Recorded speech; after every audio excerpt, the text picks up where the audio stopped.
नमस्कार, मैं हूं अंकुर और आप देख रहे हैं सत्य हिंदी।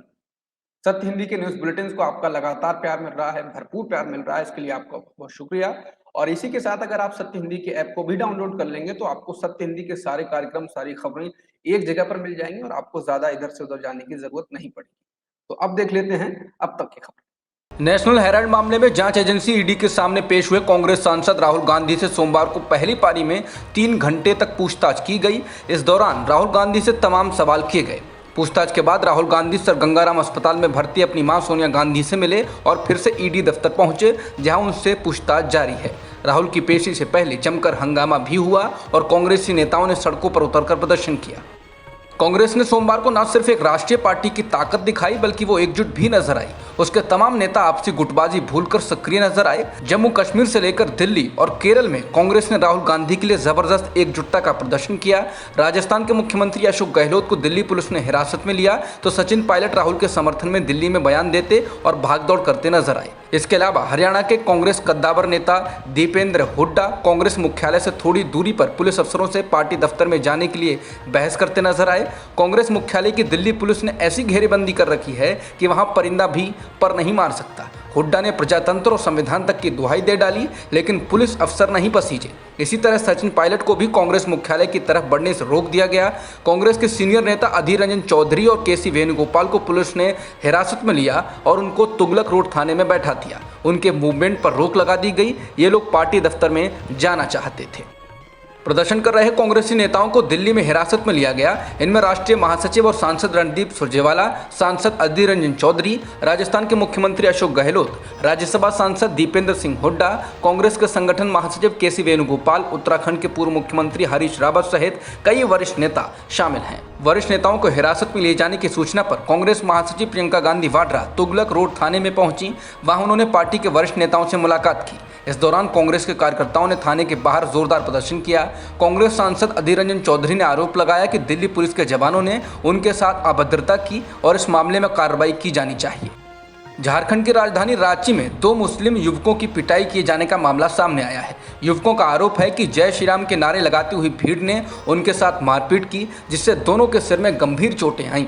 आरोपियों के परिजनों ने रांची के चुटिया थाने में शिकायत की। ये घटना उसी रांची में हुई जहां बीजेपी नेताओं की पैगंबर मोहम्मद साहब पर टिप्पणी को लेकर विरोध प्रदर्शन हुआ था और जिस हिंसा में 2 लोगों की मौत हो गई थी। ये घटना 11 नवंबर को दिन में हुई थी और मुस्लिम युवकों की पिटाई का मामला भी 11 नवंबर को ही हुआ था, लेकिन रात में। झारखंड के रांची में 2 मुस्लिम युवकों की पिटाई के मामले में एक रिपोर्ट के अनुसार 11 जून की रात 8 बजे 24 वर्षीय जीशान और 21 वर्षीय फैजान रांची के सुजाता चौक के पास के डोमिनोज से पिज्जा लेने गए थे। जब वे अपने ऑर्डर लिए जाने की प्रतीक्षा कर रहे थे, तभी एक हिंदुत्ववादी भीड़ वहां पहुंच गई। द वायर की रिपोर्ट के अनुसार जीशान ने कहा, जब हम पहुंचे ही थे तो वे जय श्री राम जैसे कुछ नारे लगा रहे थे, लेकिन जब उन्होंने हमें देखा तो वे चिल्लाने लगे कि उनका पीछा करो, उनका पीछा करो। रिपोर्ट के अनुसार जीशान ने कहा कि वहां कम से कम 30 लोग थे, शायद अधिक, और वे हथियार लिए हुए थे। उन्होंने कहा कि हमें देखते ही उन्होंने हमें घेर लिया और हमसे हमारा नाम पूछने लगे और फिर उन्होंने हमें पीटना शुरू कर दिया। उन्होंने मेरे भाई को कई बार मारा, जब तक कि उसका सिर फट ना गया। खून बहता देखा तो वे दौड़ पड़े। मेरा भी बहुत खून बह रहा था, इसलिए हम भी भाग खड़े हुए। बाद में हमें सदर अस्पताल ले जाया गया। कर्नाटक के बेलगावी में नूपुर शर्मा का पुतला लटकाने के जिस मामले में सोशल मीडिया पर तीखी प्रतिक्रिया हुई थी, उस मामले में पुलिस ने 3 लोगों को गिरफ्तार किया है। यह घटना बेलगावी में फोर्ट रोड पर एक मस्जिद के पास की है। पुलिस ने कहा कि जैसे ही इस मुद्दे पर लोगों का आक्रोश भड़का, पुलिस ने नगर निगम के साथ मिलकर पुतले को तुरंत हटा दिया। पुलिस ने समुदायों के बीच दुश्मनी फैलाने और समाज में शांति भंग करने का मामला दर्ज किया। इसी मामले को लेकर गिरफ्तारी हुई। इस मामले में एक पत्रकार ने उन तस्वीरों को साझा किया है जिनमें पुतला लटकता हुआ दिखता है। ये 10 जून को तारों से लटकता पाया गया था। इसके साथ ही उन्होंने ट्वीट में कहा कि नूपुर शर्मा के पुतले के सिलसिले में शनिवार रात 3 लोगों को गिरफ्तार किया गया। सियासत डेली की रिपोर्ट के अनुसार गिरफ्तार आरोपियों की पहचान मोहम्मद सोहेब, अमन मुकाशी, अरबाज मुकाशी के रूप में हुई।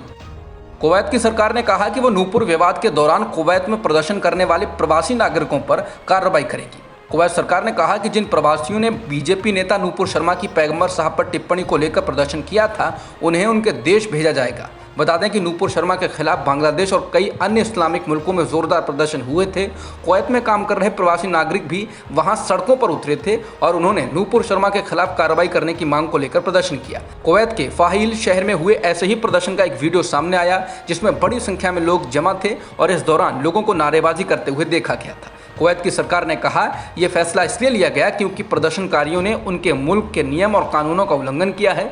अरब टाइम्स के मुताबिक कुवैत की सरकार प्रदर्शन करने वाले प्रवासियों को गिरफ्तार करने और उन्हें उनके देशों में वापस भेजने की प्रक्रिया में जुटी है। हालांकि प्रदर्शन में शामिल लोग किस देश के हैं, इसका जिक्र नहीं किया गया है। बुलडोजर से घरों को गिराने के औचित्य पर सवाल उठाते हुए तमाम याचिकाएं सुप्रीम कोर्ट से लेकर देश की तमाम अदालतों में लंबित हैं, यानी अंतिम फैसला आना बाकी है। इसके बावजूद बीजेपी शासित यूपी, एमपी, गुजरात में बुलडोजर पॉलिटिक्स जारी है। इसीलिए इलाहाबाद हाईकोर्ट के पूर्व चीफ जस्टिस गोविंद माथुर का कहना है कि बुलडोजर से इस तरह घरों को गिराना अवैध है। इंडियन एक्सप्रेस ने रविवार को पूर्व चीफ जस्टिस से बात की। पूर्व चीफ जस्टिस की टिप्पणी इस मामले में खासी महत्वपूर्ण मानी जा रही है। पूर्व चीफ जस्टिस माथुर ने इंडियन एक्सप्रेस से कहा, यह पूरी तरह से अवैध है। भले ही आप एक पल के लिए भी मान लें कि निर्माण अवैध था, वैसे ही करोड़ों भारतीय कैसे रहते हैं। ये अनुमति नहीं है कि आप रविवार को एक घर को ध्वस्त कर दें जब उस घर के सारे लोग हिरासत में हों। उन्होंने कहा, यह तकनीकी मुद्दा नहीं बल्कि कानून के शासन का सवाल है। प्रयागराज में वकीलों के संगठन ने जावेद मोहम्मद के घर पर बुलडोजर की कार्रवाई के खिलाफ इलाहाबाद हाईकोर्ट के चीफ जस्टिस को एक याचिका ईमेल की है। वकीलों के एसोसिएशन ने याचिका में दावा किया है कि रविवार को ध्वस्त किए गए घर के मालिक जावेद नहीं बल्कि उनकी पत्नी परवीन फातिमा थी। यह घर फातिमा को उनके माता पिता ने शादी से पहले दिया था और इस पर जावेद का कोई स्वामित्व नहीं, इसलिए बुलडोजर से घर तोड़ना पूरी तरह से कानून के खिलाफ था। पश्चिम बंगाल विधानसभा ने राज्यपाल जगदीप धनखड़ की जगह सीएम ममता बनर्जी को राज्य के विश्वविद्यालयों की चांसलर बनाने वाला बिल पारित कर दिया है। अभी तक राज्यपाल इन विश्वविद्यालयों में चांसलर होते थे।